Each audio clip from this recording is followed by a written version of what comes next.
반갑습니다. 저는 30대 중반의 여성입니다. 최근에 많은 며느리들이 힘들었을 추석이었네요. 저를 포함해 모두들 고생하셨습니다. 저는 몇 년 전 벌어진 사건 때문에 이 추석을 잊을 수가 없어요.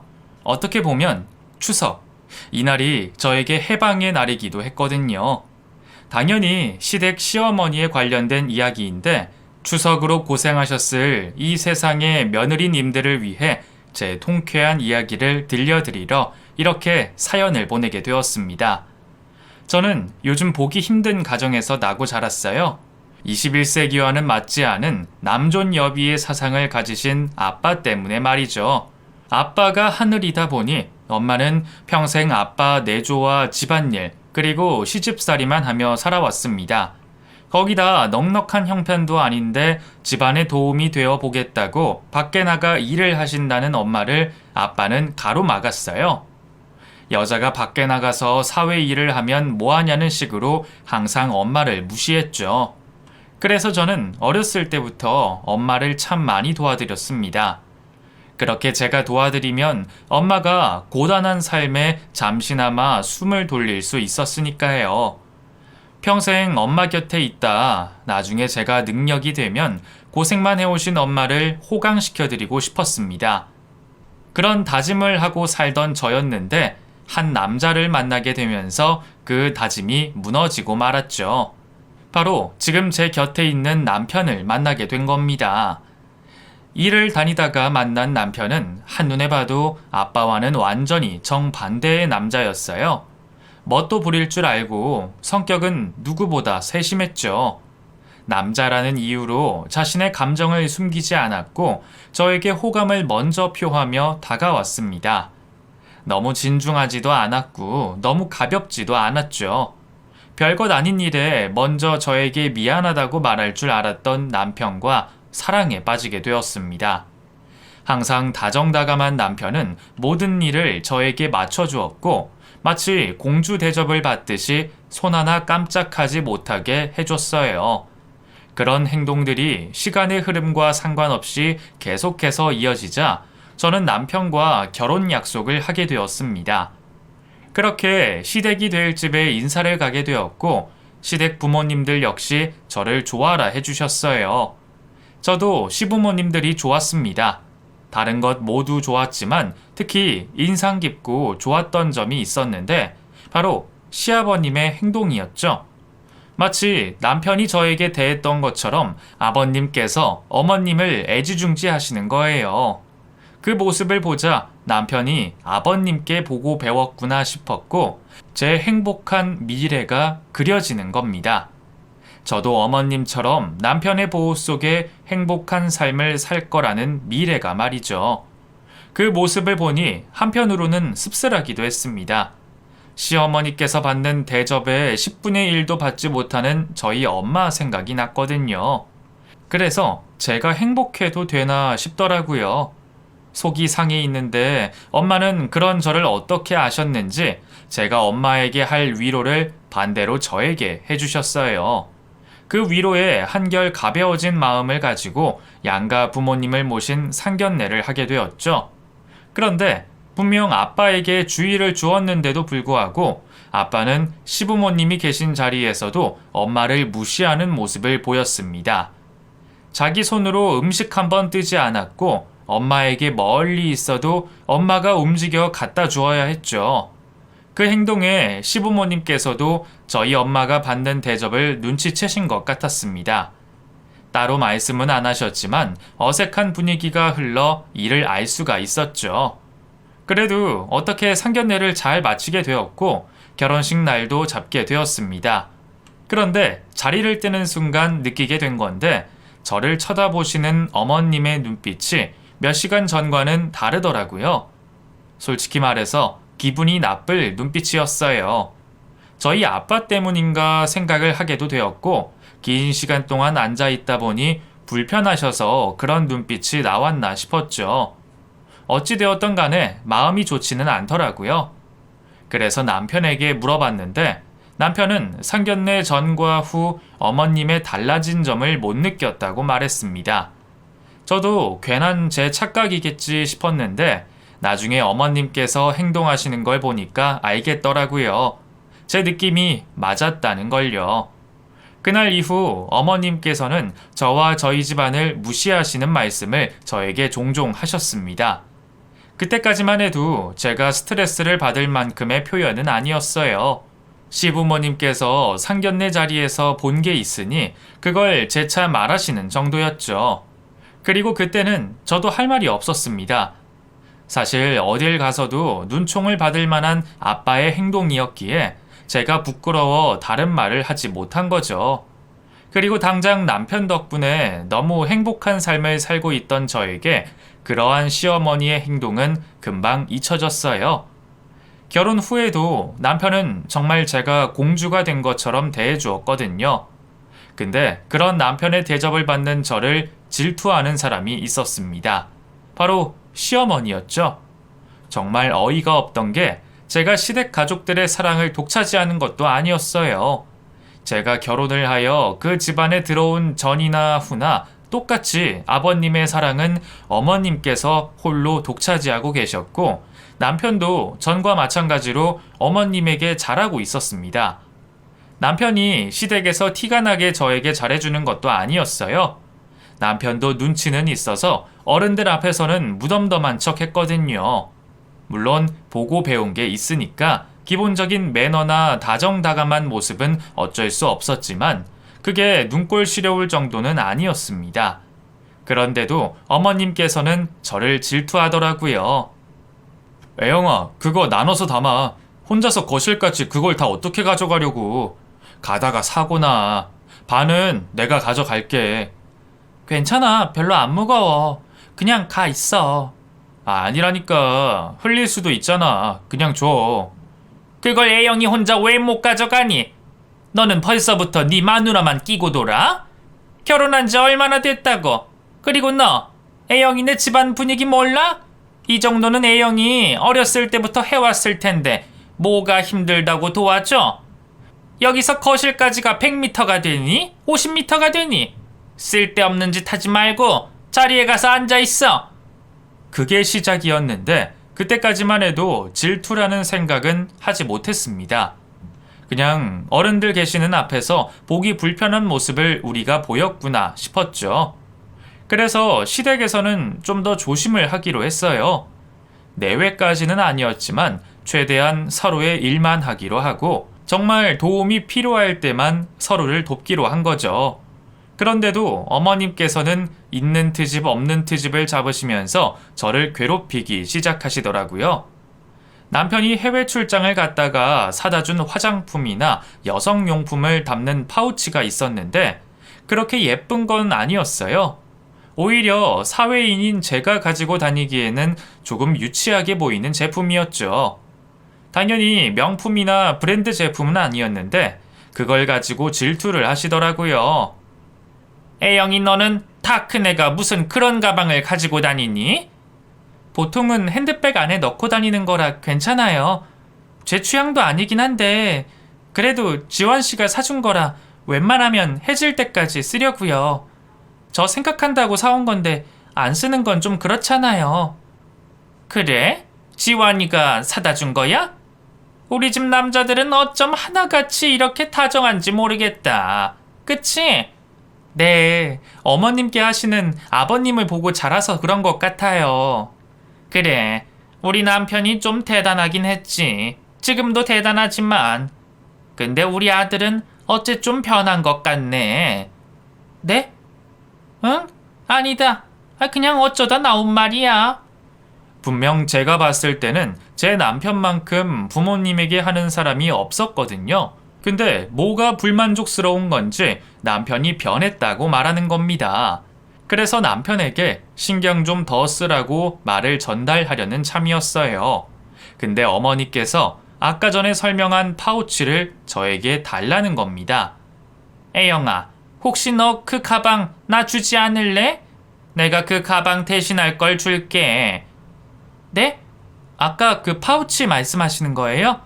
뭐 때문에 그러시는데요? 아니, 생각을 해보니까 내가 아는 사람들 중에 보답을 해야 할 사람이 있거든. 근데 디자인이나 크기나 딱 그런 가방을 필요하는 사람이야. 따로 돈 주고 사면 아깝잖니. 보니까 거의 새 거 같더만 너가 아까 네 취향이 아니라고 한 게 생각나서 그걸 그 사람에게 선물하려고 하는데 괜찮지? 어차피 네 취향도 아니라며. 근데 겉은 몰라도 안쪽은 화장품들 때문에 뭐가 많이 묻어 있어요. 아유, 괜찮아. 한번 뒤집어서 빨면 되겠지. 그냥 좀 줘라. 응? 어쩔 수 없이 드리긴 했습니다만 누가 생각해도 이상하잖아요. 그런데 그 파우치를 한참이 지나서 창고방 서랍에서 발견을 하게 되었습니다. 그때 알았죠. 일부러 저에게 뺏어가려고 그런 거짓말을 한 걸요. 그 뒤에는 남편에게 받은 것이 있어도 절대로 시모에게는 말하지 않았습니다. 분명히 남편에게 선물 받았다 하면 뺏어가려고 눈에 불을 켰을 테니까요. 그것뿐이 아니었죠. 저야 어린 시절부터 엄마를 도와준다고 살림을 살아 결혼 후에도 손에 물 닿지 않게 하려는 남편의 만류에도 집안 살림을 살았습니다. 그런데 저와 달리 정말 손끝 하나 움직이지 않는 시모가 남편이 조금 집안일을 도와준다는 일로 저보고 뭐라고 하는 거예요. 제가 남편을 고생시킨다고 말이죠. 따지고 보면 제가 일을 더 하고 있었지만 앞에 일들 때문에 대충 시모의 성격을 알아챈 저는 아무 말도 하지 않았습니다. 마이동풍인 시모에게 말해도 저만 힘들 테니까요. 그러다 저희 집에 안타까운 일이 생겼어요. 담배를 많이 피우시던 아빠가 결국에는 폐암으로 세상을 떠나시게 된 거죠. 너무 늦게 발견을 하시는 바람에 치료를 할 수도 없었고 엄마가 마음의 준비를 할 사이도 없었죠. 그것뿐만이 아니었습니다. 아빠 때문에 평생 사회 일을 해본 적 없던 엄마는 아빠의 죽음을 받아들이기 전에 밖으로 나가 일을 해야 했죠. 뒤늦게 일을 하시는 엄마가 걱정이 되고 마음이 좋지 않았던 저는 필요한 생활비를 붙여드리려고 했어요. 그런데 엄마가 그 돈을 한사코 거절하시더라고요. 자식이 힘들게 번 돈을 어떻게 쓰냐며 아직 건강한 자신이 돈을 직접 벌어다 쓰시겠다며 고집을 피우셨죠. 돈을 보내도 쓰시지 않고 차곡차곡 모으시기만 하시던 엄마는 결국 가정부 일을 시작하셨습니다. 평소 아빠 때문에 사회 일이라곤 한 번도 하시지 못한 엄마에게는 선택지가 많지 않았고 평소 살림에 자신 있어 하던 엄마는 가정부 일은 잘할 수 있겠다고 생각을 하셨나 봐요. 그런데 자기 집 살림은 몰라도 남의 집 살림 살아주는 게 쉽나요? 그래서 엄마를 말려도 보고 설득도 시켜봤지만 소용이 없었습니다. 거기다 직접 돈을 버시는 일에 재미가 들리신 건지 나이 들어 하시는 고생을 힘들어 하시지도 않고 만족하시면서 지내시더라고요. 그 모습이 가슴 아프면서도 또 처음으로 일을 하시며 돈을 벌게 되어 행복해 하시는 엄마를 보니 좋기도 했습니다. 속이 좀 많이 복잡하더라고요. 제가 말린다고 말려지는 엄마도 아니었고 저렇게 좋아하시니 그냥 일을 하시도록 내버려 뒀습니다. 대신 엄마 몸을 항상 예의주시하면서 말이죠. 그런데 엄마 일에만 신경을 써도 모자란 판에 제게 골칫거리가 하나 더 생기게 되었어요. 질투만 하던 시모가 저희 엄마가 가정부 일을 시작하자 노골적으로 무시를 하는 겁니다. 애영아, 지환이 얘기 들었는데 사돈께서 가정부 일을 하신다고? 다 늦게 그게 무슨 고생이니? 네, 제가 말려도 봤는데 자식들에게 기대지 않고 직접 일하시는 게 좋으신가 봐요. 하기야, 사돈께서 가정부 일은 적성에 맞으실 거다. 내가 너희 어머님을 처음 봤을 때가 그 상견례 차인가? 그때 아버님 시중 드는 모습 보고 깜짝 놀랐잖니. 그 후에도 종종 뵐 때마다 하시는 행동 하나하나 보면서 똑같은 여자의 삶인데 나랑은 어쩜 이렇게 다른가 싶었어. 근데 이거 봐라. 그게 다 미천이 되고 재능이 된 거잖아. 평생 해오시던 일 가지고 직업까지 가지시게 됐으니 얼마나 좋은 일이야? 안 그러니? 이렇게 사람을 살살 비꼬면서 만날 때마다 우리 엄마를 가지고 이야기를 하는 거예요. 처음에는 억지로 웃으며 넘기려고 했는데 이 짓도 한두 번이지 시도 때도 없이 만나기만 했다 하면 또 전화를 했다 하면 우리 엄마 무시하는 말을 하는 시모 때문에 제 표정이 점점 굳어갔습니다. 그 정도가 얼마나 심했는지 평소 시모 말이라면 하늘같이 생각하던 아버님께서도 한 소리를 하실 정도였어요. 여보, 나는 당신이 먼저 세상 떠나면 무슨 일을 해야 해? 당신이 온실 속의 화초처럼 대해줘서 내가 할 수 있는 일이 없잖아. 사돈처럼 평생 일 시켜왔으면 내가 무슨 일이라도 할 텐데. 이 사람 참, 내가 저번에도 그런 말 하지 말라고 했지. 설령 진심으로 걱정되는 일이라도 내 앞에서만 이야기하라니까. 왜 애영이 앞에 있는데 그런 말을 해? 앞으로 그런 말 좀 가려서 해. 예, 애영아, 미안하다. 내가 대신 사과하마. 이 사람이 안사돈 걱정해 하는 말인데 좀 실수를 하는 것 같아. 너무 언짢아 하지 말아라. 하지만 아버님이 말리신다고 해서 말려질 시모가 아니었습니다. 도대체 왜 그러는지 모르겠지만 그런 말을 듣고도 굳이 우리 엄마를 깎아내리려고 하더라고요. 오히려 아버님과 남편이 그런 소리 하지 말라며 뭐라고 할 때마다 저를 더 괴롭히려고 했고 우리 엄마를 더 노골적으로 언급하면서 무시를 했죠. 한 번은 가족끼리 외식을 하는 자리가 있었어요. 전에 아버님께서 하신 말씀 때문인지 웬일로 시모가 저희 엄마에 대해 아무런 말도 없었죠. 그래서 그날은 제 속이 뒤집어지지 않고 조용히 넘기나 싶었습니다. 식사가 다 끝날 때까지 가만히 있던 시모가 아버님과 남편이 커피를 사러 들어가자 곧바로 한마디를 하는 겁니다. 혜영아, 아까 식당에서 먹고 남은 음식들 다 싸왔지? 네, 안 그래도 양이 좀 많아서 어떻게 나눠야 할지 여쭤보려고 했어요. 저랑 지환 씨는 회사 다니다 보니까 이대로 다 가져가면 다 못 먹고 남길 것 같아서요. 너는 어쩜 네 생각 먼저 하니? 나는 그 음식 남은 거 보고 딱 생각나는 사람이 있던데. 네? 생각나는 사람이요? 어머, 이래서 자식 키워봤자라는 말이 있나 보다. 너희 어머니 갖다 드려야지. 당장 돈 10원이 부족하신 분인데 그 음식이면 얼마나 도움이 되겠어. 요즘에 외식비가 많이 올라서 그런 거 사 먹자고 마음 먹는 게 쉽지가 않다. 나랑 남편은 또 사 먹으면 되니까 가정부 일 하느라 고생하시는 사돈께 갖다 드려라. 아, 그 사돈께서는 가정부 일하시는 집에서 음식을 많이 받아오셔서 필요 없으신가? 뭐 그렇더라도 그거 먼저 드시라고 해라. 우리 입을 댄 거라 금방 상하면 어떡하니? 그 음식이 얼마나 한다고 먹고 싶으면 엄마가 사 먹으면 되는 걸 가지고 또 그렇게 사람을 무시하고 비꼬는 겁니다. 이번에는 제가 뭐라고 하려고 했어요. 그래서 말을 입 밖으로 내뱉으려 하는 순간 하필 아버님과 남편이 커피를 사서 차에 타는 겁니다. 결국 목적까지 나왔던 말을 다시 삼키게 되었어요.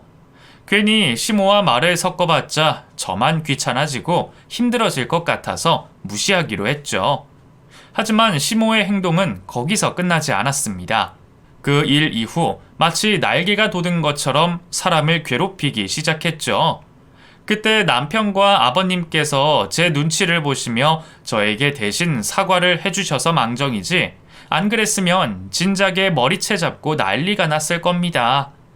그래도 계속해서 시모의 말을 무시를 하다 보니 시모도 반응이 없는 저의 모습에 재미가 떨어지는지 좀 덜 괴롭히기 시작하더라고요. 그걸로 위안을 삼고 더 참기로 했죠.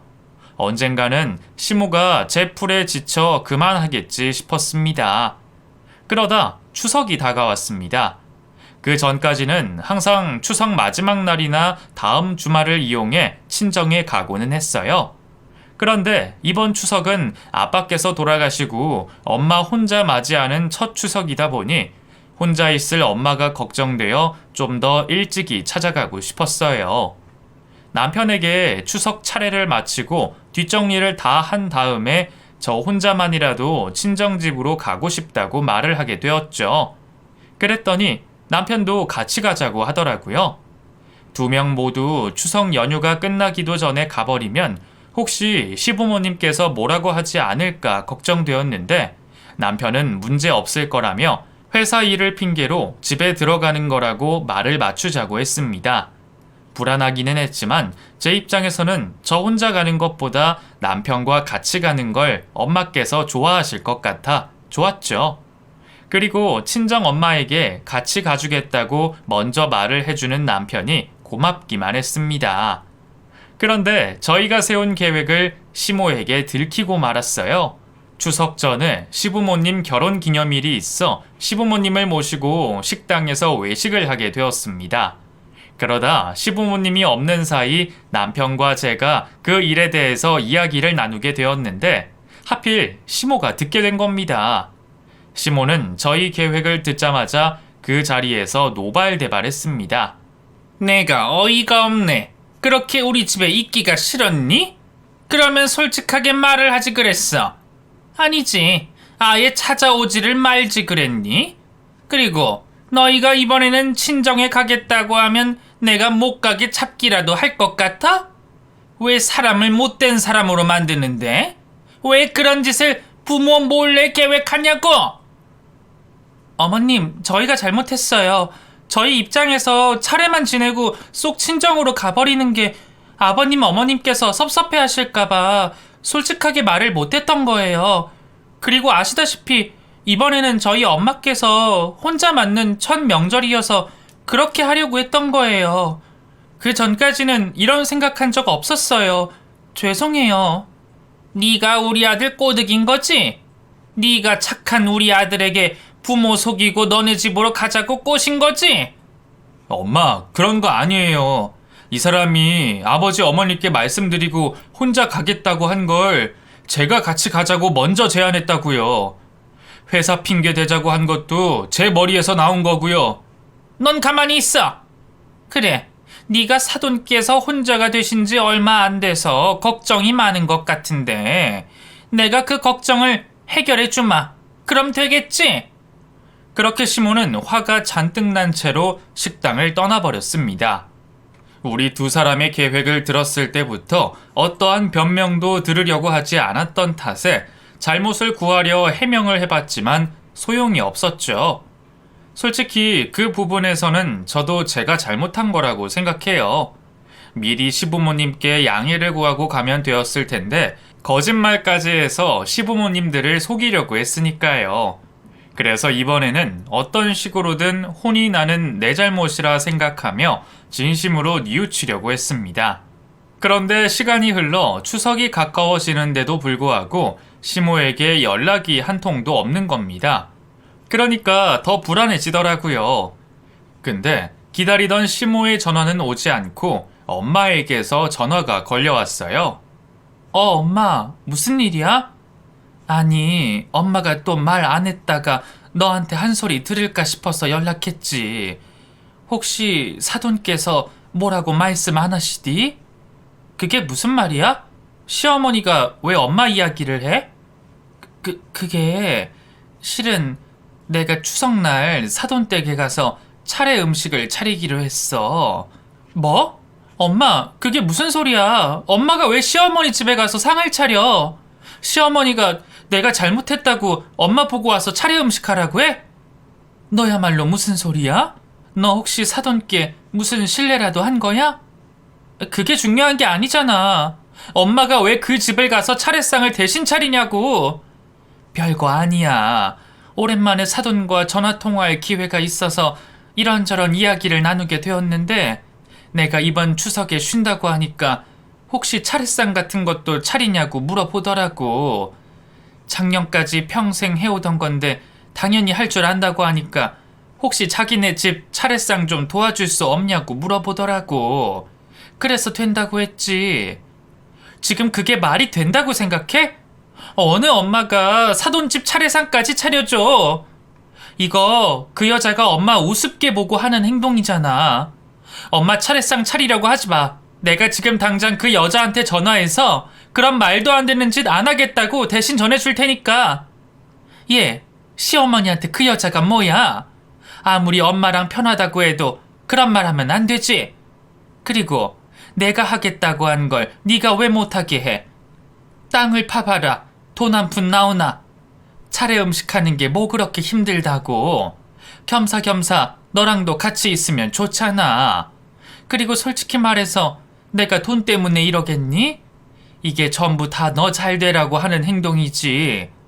안 그래도 결혼할 때 사돈 뜰게 제대로 해드린 게 없어서 항상 마음이 불편했는데 이번 일로 우리 딸 점수 좀 따게 하면 엄마 마음이 편하지.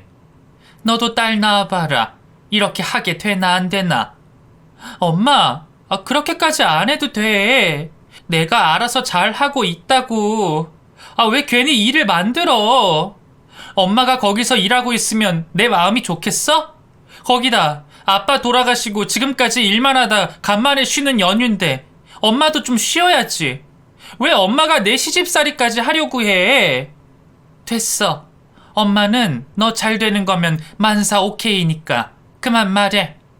너야말로 너무 나쁘게 생각하지 말고 온 가족이 모여서 요리한다고 생각하면 되잖아. 어쨌든 엄마 추석에 너희 사돈댁으로 갈 거니 그렇게 알아라. 그제서야 시모가 왜 저에게 전화 한 통 없었는지 알게 되었습니다. 입을 꽉 물고 제 걱정을 해결해 주겠다는 말이 바로 이걸 두고 한 말이었나 봅니다. 정말 너무 못됐더라고요. 엄마는 가만히 있으라고 했지만 그럴 수가 없었습니다. 곧장 시모에게 전화를 걸게 되었죠. 어머님, 제가 잘못한 건 맞는데요. 이렇게까지 하셔야 돼요? 제가 잘못했으면 저만 혼내시면 될 걸 왜 저희 엄마까지 괴롭히시려고 해요? 너 지금 무슨 소리를 하는 거니? 누가 누굴 괴롭혀? 너희 어머니랑 통화 중에 명절에는 쉬신다고 하시길래 내가 일 좀 해줄 수 있냐고 일감을 물어다 준 건데 네가 왜 난리야? 거짓말하지 마세요. 일부러 저희 엄마 거절 못하는 거 아니까 저랑 엄마 둘 다 괴롭히려고 전화하신 거잖아요. 정말 너무 유치하고 못되신 거 아니에요? 뭐? 유치하고 못됐다고? 도대체 사돈께서 너한테 뭐라고 말씀을 하신 거니? 그래, 내가 직접 사돈께 전화를 해서 며느리 무서워서 없던 일로 하자고 말씀드리마. 그리고 잘못했다고 사과도 하고 됐니? 그리고 네 말대로 네가 잘못한 일로 혼나야 하니까 그것도 준비하고 있어라. 오늘 되바라진 행동까지 추가해서 혼날 테니 아주 마음 단단히 먹고 있어. 그리곤 전화를 끊었는데 얼마 지나지 않아 엄마에게 다시 전화가 오더라고요. 애영아, 너 사돈께 뭐라고 전화한 거야? 도대체 뭐라고 했길래 사돈께서 그렇게 잘못했다며 사과를 하셔? 대충 목소리 들어보니까 화가 단단히 나셨던 것 같은데 내가 가만히 있으라고 했지. 왜 엄마 말은 안 들어? 엄마야말로 왜 내 말을 안 들어? 어쨌든 그 집 갈 생각은 추호도 하지 마. 그 여자가 화가 나서 나한테 뭐라 하든 내가 알아서 다 해결할 테니까. 그리고 또 그 여자한테 전화 오면 끊어버리고 나한테 먼저 연락해. 알았지? 너 진짜 엄마 갈 거야. 가서 일 도와드리고 네가 잘못한 것까지 내가 용서 구할 거야. 괜히 일 더 꼬이게 하고 싶지 않으면 너 가만히 있어. 너 그러다 이서방과 잘못되면 엄마 어떻게 살라고? 그 집사람 됐으면 예쁨 받을 생각을 먼저 해야지. 엄마 마음도 이해가 가지 않는 건 아니었어요. 저도 저에게 딸이 있다면 무슨 수를 써서도 시어머니께 예쁨 받는 딸로 만들어주고 싶겠죠. 하지만 제 상황은 그렇게 간단하지가 않았습니다. 시모가 엄마를 부르는 이 자리는 저에게 모멸감을 주려는 행동이었고 다시는 허튼 짓을 하지 말라는 경고였어요. 그렇다고 지금까지 시모와 저 사이에 있었던 이야기를 전부 엄마에게 이야기할 수도 없었습니다. 그 이야기를 듣게 되신 엄마가 얼마나 힘들어 하실지 알았으니까요. 결국 엄마가 시댁으로 온 그날 무슨 일이 생기면 제가 깽판을 치고 그 집을 나와야겠다고 생각하게 되었죠. 결국 그날이 찾아왔습니다. 추석이 된 거죠. 제가 시댁에 도착하고 얼마 지나지 않아 엄마께서도 시댁으로 오셨어요. 어머, 사돈, 오랜만이에요. 자주 만나고 봐야 하는데 사돈께서 일하시느라 너무 바쁘시다 보니 오랜만에 뵙네요. 잘 오셨어요. 차례 음식 하기 전에 우선 여기 앉으셔서 어떻게 지내셨는지 이야기 좀 해요. 예, 애영아, 너가 그동안 준비 좀 하고 있어라. 차도 좀 내오고. 시모는 엄마가 오자마자 기선을 제압하려고 서로가 차이가 있다는 뉘앙스의 말을 섞어서 사용했습니다. 엄마는 그 집에 일을 하러 온 사람이고 자신은 이 집의 주인이라는 걸 은근히 말했죠. 그 모습을 보자 곧바로 속이 뒤집어졌지만 어쩔 수 없이 모른 척하며 얼른 이 시간이 끝나기를 바랬습니다. 그래서 일부러 제가 더 열심히 차례 음식을 했던 것 같아요. 정말 허리 한번 피지 않고 어떻게든 이 모멸감을 주는 시간을 줄여보려고 했죠. 저야 대충 요리를 해서 빨리 넘기려고 하는데 엄마는 이게 다 저에 대한 평가가 된다며 엄청 정성 들여 요리를 하는 거예요. 누구 속은 터지고 있는데 말이죠. 그 중간중간 시모는 여유롭게 커피나 마시면서 저희를 약올리기 시작했습니다. 죄송해요. 저희 집 차례상이면 저도 거들어야 하는 건데 제가 며칠 전 결혼기념일 날 놀란 일이 있어서 손목을 삐끗했어요. 아우가 얼마나 놀랐던지 정말 위험할 뻔했다니까요. 애영아, 너도 내가 얼마나 놀랐는지 옆에서 봤지? 우리 나이 되면 행동 하나하나에 조심을 해야 돼요. 그래도 손목만 삐끗한 게 어딥니까? 그리고 너무 신경 쓰지 않으셔도 돼요. 저야 애영이랑 오랜만에 명절 음식을 하니 예전 생각도 나서 좋네요. 사돈 덕분에 좋은 추억 만들고 가는 것 같아요. 그렇게 말씀해 주시면 제가 고맙죠. 나중에도 이런 일이 있을 때 종종 부르겠습니다. 그때도 도움 좀 주세요. 그 웃는 입을 찢어버리고 싶더라고요. 제 속은 부글부글 끓는데 엄마는 뭐가 좋다고 시모 웃는데 따라 웃는 건지 정말 속에서 열불이 터지고 터졌습니다. 그런 굴욕을 당하며 한참 주방에만 박혀 있다 보니 어느새 명절 음식이 다 되었습니다. 나머지 남은 음식들은 내일 새벽 제가 일찍 일어나 마무리만 하면 되는 것들이었어요. 드디어 이 고통스러운 시간을 마무리할 수 있게 된 거죠. 저는 끝까지 뒷정리를 하고 가겠다는 엄마를 말리고 1초라도 빨리 이 집에서 내보내려고 했습니다. 대충 겉옷을 입히고 가방은 제가 들고는 시부모님께 인사를 하고 나가려고 했죠. 그런데 시모가 저희 엄마를 불러다 세우더라고요. 사돈, 잠시만요. 제가 깜빡할 뻔했네요. 그때 말씀드린 것처럼 제가 정당한 몫은 드려야죠. 아휴, 저야 그냥 사돈께서 그런 말씀 하시니까 맞받아 친 거죠. 뭘 이런 걸 주세요. 이러지 마시고 이 돈으로 바깥 사돈과 애들 다 같이 해서 맛있는 거 드세요. 저는 아까 말씀드린 것처럼 애영이랑 좋은 추억 만들고 간 걸로 만족합니다. 아유, 이거 그 정도 돈도 안 돼요. 그냥 넣어두세요. 제가 사돈 하시는 거 보니까 이 정도는 챙겨드려야 할 것 같아서 챙겨드리는 거니. 오늘 너무 고생하셨어요. 제가 손이 이래서 멀리 못 나갈 것 같네요. 그럼 조심히 들어가세요. 그렇게 시댁에서 도망쳐 나오듯 엄마를 모시고 나왔습니다.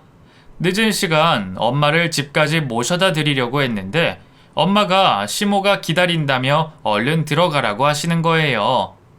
엄마, 내가 집까지 갔다가 갈게. 시간이 이렇게 늦었는데 엄마 집에 잘 들어갔나 확인은 해야지. 됐어. 내가 한두 살 먹은 애야?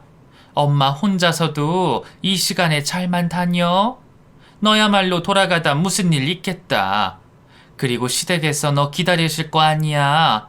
억지 쓰지 말고 얼른 들어가. 그러면 택시라도 타고 가. 택시라도 안 타면 내가 불안해서 어떻게 엄마를 보내. 이번에는 내 말 들어. 그렇게 엄마를 택시에 태워 보내려고 하는데 엄마가 택시를 타면서 제 품에다가 시모에게 받은 돈 봉투를 넣어주시는 거예요. 엄마가 그 돈 받아서 뭐하니? 그 돈 다시 사돈께 드리지 말고 너가 가지고 있다가 이서방이랑 필요한 걸 사든 맛있는 걸 먹든 알아서 해. 이왕이면 이서방 빼고 너 혼자 쓰면 더 좋고.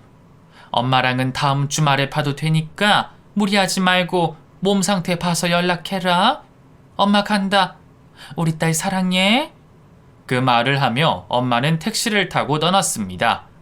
고생은 혼자 다 해놓고 뭐가 좋은 일이었다고 웃으며 떠났는지 못난 딸이 된 것 같아 울컥하더라고요. 마음 같아서는 당장 엄마에게 가고 싶었어요. 시모에게 잘못을 구하고 저 혼자라도 내일 엄마에게 가야겠다는 생각을 하게 되었죠. 그렇게 다시 시댁으로 발걸음을 옮기는데 시모가 엄마에게 건네준 돈이 얼마나 될지 궁금해졌습니다. 그래도 봉투가 얇은 걸 보니 나름 사돈이라고 신경을 써줬나 싶었어요. 이 돈으로 내일 엄마 집에 가기 전에 선물이라도 사갈까 싶어서 봉투 안쪽을 확인하게 되었죠. 처음에는 제가 잘못 본 줄 알았습니다. 두 번째 확인을 했을 때는 엄마 가방에서 다른 봉투로 바뀌었나 싶었어요. 그렇게 세 번째까지 확인을 했지만 그 봉투 안에 있는 돈은 딸랑 3만 원이었습니다. 10,000원짜리 3장이었죠. 처음에는 어이가 없어서 3만 원을 꺼내놓고 한참 동안 보고 있었어요. 그러다 점점 화가 올라오더니 참을 수가 없더라고요. 엄마가 봉투 안을 들여다보지 않고 바로 저에게 준 걸 정말 다행이라고 생각했습니다. 엄마가 봉투 안에 돈을 봤으면 무슨 생각을 했겠어요. 잠깐이지만 엄마가 그 봉투 안에 돈을 봤을 상상을 하니 시모를 두들겨 패고 싶었습니다. 곧장 엘리베이터를 타고 시댁에 들어가게 되었죠. 제가 문을 거칠게 열고 뛰어 들어오자 가족들 모두 무슨 일인가 싶어서 저에게 시선이 향했습니다. 이미 엘리베이터를 타고 오면서 남편과 이혼까지 할 마음을 먹었기에 제 머리와 가슴이 시키는 대로 했어요. 곧바로 시모의 얼굴에 주먹을 냈다 날린 거죠. 평생 공주 대접만 받고 살아왔는데 제 주먹질이 얼마나 아프겠어요? 겨우 한 대 맞은 걸 가지고 대굴대굴 구르더라고요. 우리 엄마가 이런 대접 받을 정도로 제가 잘못했어요? 명절날 엄마 집에 가겠다고 수작 좀 부린 걸 가지고 나뿐만 아니라 우리 엄마까지 비참하게 만들어요? 뭐? 너무 고생해서 이 정도는 챙겨줘야 할 것 같다고요? 우리 엄마가 아침부터 와서 지금까지 일한 값이 겨우 3만 원이에요? 겨우 이 돈 3만 원이냐고요? 아프다고 그만 징징거리고 똑바로 말해봐요. 말하라고요? 아이고 나 죽네. 여보 나 턱이 빠진 것 같아. 병원에 좀 데려다줘. 얘 치와나 너 지켜만 볼 거니? 2년 이 엄마 때린 거 안 보여? 헛소리 하지 말고 어서 내 말에 대답하라고. 무슨 생각으로 이 돈을 넣은 거예요? 무슨 생각으로? 우리 엄마가 바보도 아니고 이 집 와서 당신이 그렇게 행동하는데 자기 무시하는 거 몰랐을 것 같아? 알면서 나 때문에 억지로 웃었던 거 아니야. 내가 말했지. 우리 엄마 괴롭히지 말고 나 괴롭히라고. 당신 정말 못됐어. 내가 당신 제대로 고쳐놓을 거야. 내가 당신 사람 만들 거라고. 그렇게 저는 누워서 엄살을 떨고 있는 시모에게 달려들어 머리털을 잡아 뜯었습니다. 한참 동안 시모 머리채를 쥐어잡다 저도 힘이 빠졌고 탈진을 한 것처럼 쓰러져 있는 시모를 놓고 숨을 고르고 있었죠. 그런데 뭔가 이상하더라고요. 시아버지와 남편이 뒷짐만 지고 시선은 저희 쪽으로 두지를 않는 거예요. 생각해보니 아까 제가 때렸을 때 바로 달려와 저를 말리는 게 정상인데 그때도 아무도 말리지를 않았죠. 남편은 그럴 수 있다고 해도 아버님마저 그렇게 행동하시는 게 이상하더라고요. 시모 말이라면 자다가도 벌떡 일어나서 듣는 분이니까요. 여보, 당신 지금 뭐 하는 거야? 나 안 보여? 전현이 나를 이렇게 만들었다니까? 예치와나, 너 무슨 약점 잡혔어? 너 엄마가 불쌍하지도 않아? 다들 지금 뭐 하고 있는 거야? 내가 생각해도 당신 너무했어. 안 그래도 이번 연휴 끝나고 애들 돌아가면 내가 직접 말하려고 했는데 당신은 누구에게든 혼을 좀 나봐야 해. 어떻게 한가족인 사람들에게까지 그런 행동을 해? 내가 뭐라고 해봤자 귓등으로 들을 텐데 이렇게 해서라도 정신을 차리게 해야지. 저도 마찬가지예요. 애영이가 잘못한 건 제가 따로 이야기할게요. 근데 지금 일에는 개입 안 할래요. 평소에도 오늘도 엄마가 잘못한 거잖아요. 오늘 아니면 이런 일이 있기는 하겠어요? 다들 미친 거 아니야? 다들 내 꼴 좀 봐봐. 내 꼴 좀 보고 이야기하라고. 그럼에도 아버님과 남편이 아무런 반응이 없자 시모는 최후의 수단인 눈물을 보였습니다. 어떻게 나한테 이럴 수 있어? 이게 내가 평생 가족들을 위해 희생한 결과야? 아내가 맞고 엄마가 맞는데 지켜만 보고 있어? 이런 삶이 무슨 의미가 있겠어? 죽어버려야지. 아버님과 남편의 눈치를 보면서 거짓된 눈물을 보였지만 아무런 소용이 없었습니다. 두 사람 모두 마음을 단단히 먹은 것 같았어요. 다 하셨어요? 그럼 저랑 또 결판 내셔야죠. 저는 아직 어머님께 답변을 못 들었거든요. 그래, 내가 미안하다. 미안해. 이러면 됐어? 시어머니가 돼서 며느리 기 좀 잡을 수 있지. 그렇다고 사람을 때려? 너 이런 짓이 우리나라에서 인정될 것 같아? 그래서 잘못을 했다는 거예요? 아니면 더 해보자는 거예요? 미안하다고. 나도 알아. 내가 너한테 무슨 잘못을 했는지. 너희 어머님께도 내가 잘못했다. 내가 속이 꼬여서 일부러 그런 짓 했어. 네가 원하면 너희 어머니께 사과도 하마. 됐니? 됐어? 뭐 제대로 된 사과는 아니었지만 그래도 그 정도면 어머님 성격 생각해서는 대단한 사과를 받은 거였습니다. 그 정도에서 마무리를 하기로 했죠. 그날 저는 아버님께 사과를 드리고 남편과 집으로 들어가게 되었어요. 화가 나서 한 행동이었지만 제가 생각해도 너무 큰 일을 벌인 것 같아 남편이 어쩔 수 없는 선택을 하더라도 받아들이려고 했습니다. 근데 남편이 제가 한 행동이 심하긴 했지만 오늘 있었던 일에 대해서 이해를 해준다고 하더라고요. 물론 다시 한번 더 이런 일이 있으면 그때는 어떻게 될지 모른다고 말했지만요. 아버님께서도 이번 일은 그냥 없었던 일로 넘기고 앞으로 잘하자는 말씀을 하셨습니다. 거기다 아버님께서는 지금까지 시모가 한 행동들과 저희 아빠가 돌아가신 뒤 엄마가 힘들게 지내시는 게 마음에 걸리셨다며 엄마가 하실 일자리도 구해다 주셨어요. 지금 하고 있는 가정부 일에 비하면 몸도 편하고 월급도 더 받는 일이라 제가 너무 감사하고 죄송했습니다. 그런 막대먹은 짓을 한 며느리에게 그렇게도 감사한 행동을 해주시니 제가 몸둘 바를 모르겠더라고요. 정말 다시 생각해도 감사한 일이었습니다. 엄마도 무척이나 좋아하셨어요. 물론 엄마는 그날 자신이 한 차례 음식 때문에 이렇게까지 된 거라 생각하지만요. 제 입장에서는 그날의 일에 대해 엄마가 자세히 모르시는 게 좋을 것 같다 싶어서 아직까지 그 일을 말하지 않았습니다. 시어머니는 어떻게 되었을지 많이들 궁금하실 텐데 그날 일 이후 예전에 비하면 긍정적인 모습으로 많이 변했어요. 물론 요즘도 가끔 저를 질투하고 무시도 하지만 예전에 비하면 거의 안 한다고 봐야죠. 저도 그날 일로 인해 시모에게 죄송한 마음에 최대한 잘 해드리려고 하고 있어요. 서로 볼 장을 다 본 사이라서 그런지 너무 가까이 하지도 그렇다고 멀지도 않은 사이를 유지 중이죠. 딱 지금의 사이 정도로 시모와 평생 갔으면 하네요. 그럼 제 이야기를 들어주셔서 감사하고 저는 이만 들어가 보도록 하겠습니다.